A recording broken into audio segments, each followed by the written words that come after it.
Universalization का अर्थ होता है हिंदी में सार्वभौमिकरण। ऐसे जो सार्वभौमिकरण को परिभाषित करते हुए हम कहते हैं कि सभी तक शिक्षा की पहुंच, शिक्षा के संदर्भ में सार्वभौमिकरण का अर्थ होता है कि ऐसा समाज में कोई भी बालक ना हो जो शिक्षा से दूर हो। आज के वर्तमान परिप्रेक्ष्य में शिक्षा में सार्वभौमिकरण सरकार के समक्ष एक बहुत बड़ी चुनौती है। इसको पूरा करने के लिए सरकार कटिबद्ध है। इसमें इससे संबंधित कुछ इश्यूज हैं जो यूनिवर्सलाइजेशन के मार्ग में प्रॉब्लम क्रिएट करता है। कम्युनिटी के साथ बालकों को, छात्रों को जोड़ने के जगह पर उनके लिए समस्याएं पैदा करता है। तो इसमें हम कुछ महत्वपूर्ण इश्यूज हैं जिसके बारे में आज हम डिस्कस करेंगे। आज का टॉपिक में ये 4 महत्वपूर्ण इश्यूज है जिसके बारे में हम आज डिस्कशन करेंगे। इसमें पहला है यूनिवर्सल एक्सेस, दूसरा यूनिवर्सल इनरोलमेंट,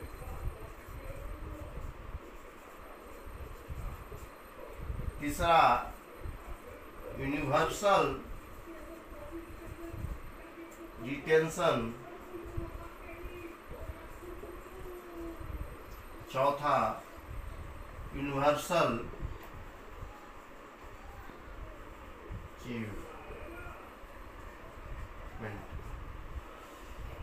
एक महत्वपूर्ण 4 बिंदु है जिसके बारे में चर्चा करते हैं। सिलसिलेवार तरीके से आते हैं।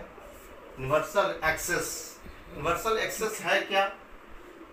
आज भी देखा जाता है कि समाज में बहुत सारे बच्चे हैं जो किन्हीं न किन्हीं कारण से विद्यालय से दूर हैं। उनको विद्यालय तक लाना बहुत बड़ा चैलेंज है। इस चैलेंज को हम कैसे दूर करेंगे और उनको हम दूसरे महत्वपूर्ण बिंदु यूनिवर्सल इनरोलमेंट की तरफ कैसे अग्रसर हम करेंगे। तो यूनिवर्सल एक्सेस के लिए हमें सबसे पहले क्या करना पड़ेगा? जो प्रॉब्लम है पॉपुलेशन में, जहां जनसंख्या निवास करती है, वहां जहां के बच्चे विद्यालय से दूर हैं, वहां जाकर सबसे पहले कम्युनिटी के साथ कोऑर्डिनेट करना पड़ेगा। कम्युनिटी में अवेयरनेस प्रोग्राम चलाना पड़ेगा।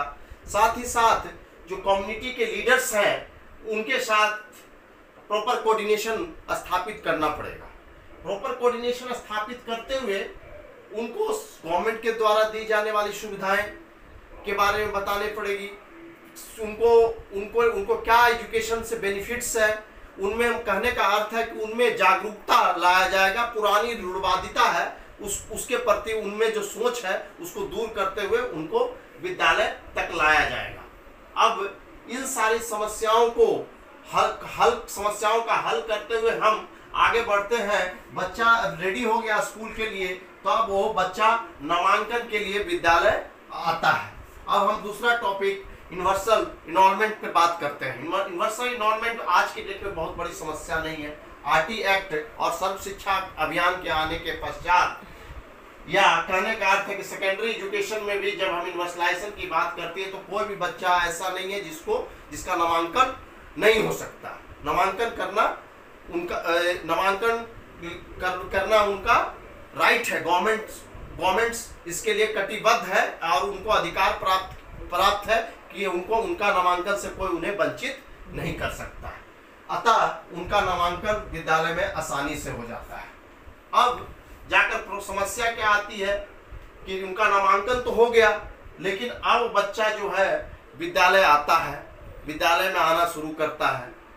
धीरे धीरे क्या समस्या उत्पन्न होना शुरू हो जाती है कि बच्चा पढ़ाई में उनकी रुचि जो है छात्र का कम होने लगता है, और धीरे धीरे कम होते होते एक समय ऐसा आता है कि बच्चा विद्यालय में 1 दिन, 2 दिन, फिर 3 दिन और आगे चलते चलते 4 दिन, 5 दिन, फिर हफ्ता भर लगातार अनुपस्थित होना शुरू कर देता है। और एक समय ऐसा आता है कि उसका विद्यालय से दुराव हो जाता है और विद्यालय आने में वो अपने को स्वतंत्र या कह सकते कंफर्टेबल महसूस नहीं करता है। अब इन समस्याओं को दूर करने के लिए हमें करना क्या पड़ेगा, क्यों ऐसा हो रहा है, इसके पीछे में कारण जानना पड़ेगा। कारण क्या हो सकता है? कारण जानने के लिए गवर्नमेंट ऑफ इंडिया के द्वारा कुछ बहुत सारे शोध किए गए। शोध में एक्शन रिसर्च,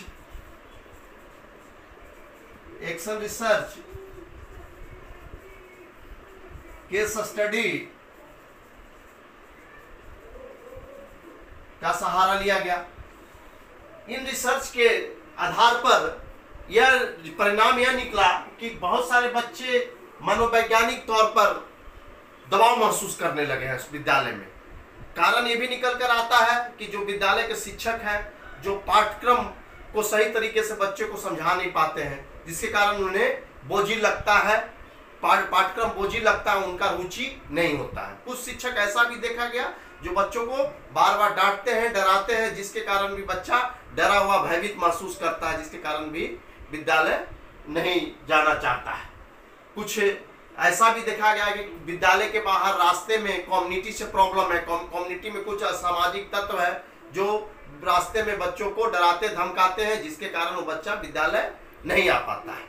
अब इन सारे कारणों को केस स्टडी और एक्शन रिसर्च के माध्यम से हल करते हुए उनको हम रिटेंशन की जो समस्या है उसको हम पूरा करते हैं, उनको हम सही कर लेते हैं। अब बच्चा धीरे धीरे विद्यालय में ठहराव करता है और ठहराव करने के बाद वो विद्यालय में रेगुलर आना शुरू कर देता है। अब जाकर हम इन 3 चीजों पर हम अब विजय प्राप्त करने के बाद हम कह सकते हैं कि यूनिवर्सल अचीवमेंट की बात करते हैं। यूनिवर्सल अचीवमेंट होता क्या है? यूनिवर्सल अचीवमेंट का अर्थ है कि हमारा यूनिवर्सल अचीवमेंट का मतलब है सार्वभौमिकता के गोल को पूरा करना। गोल क्या हमारा है?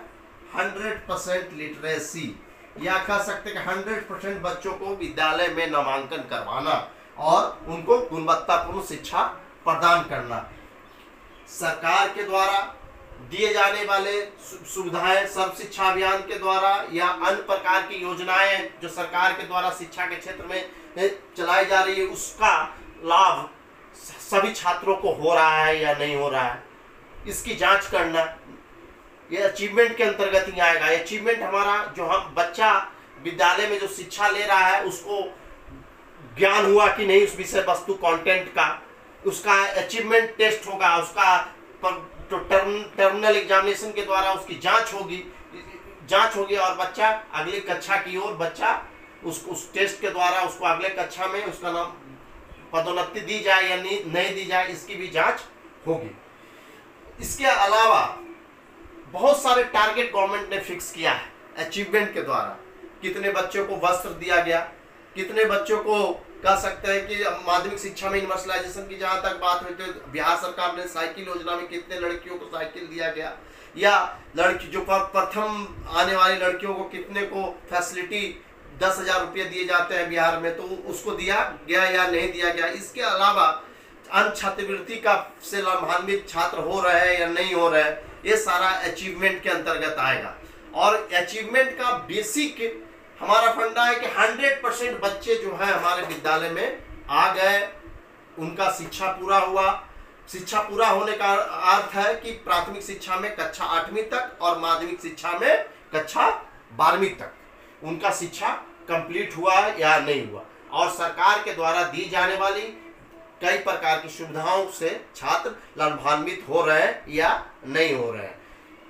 बस हमारा आज का यही टॉपिक है। आगे हम लोग अगली कक्षा में